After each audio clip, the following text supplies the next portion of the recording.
1 वाटी शाबू भिजवून, अर्धी वाटी कूट, 2 चिरलेले बटाटे, 1 चमचा मीठ, 1 चमचा तिखट.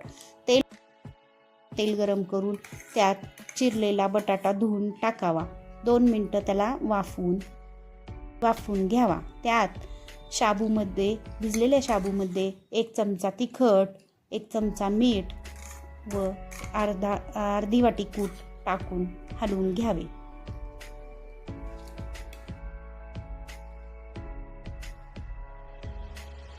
कढईमध्ये बटाटा 2 मिनिटं वाफवून घेतल्यानंतर सर्व एकत्रित केलेला साबुदाणा टाकून 10 मिनिटं वाफवून घ्यावा. मध्ये मध्ये हलवत राहावे.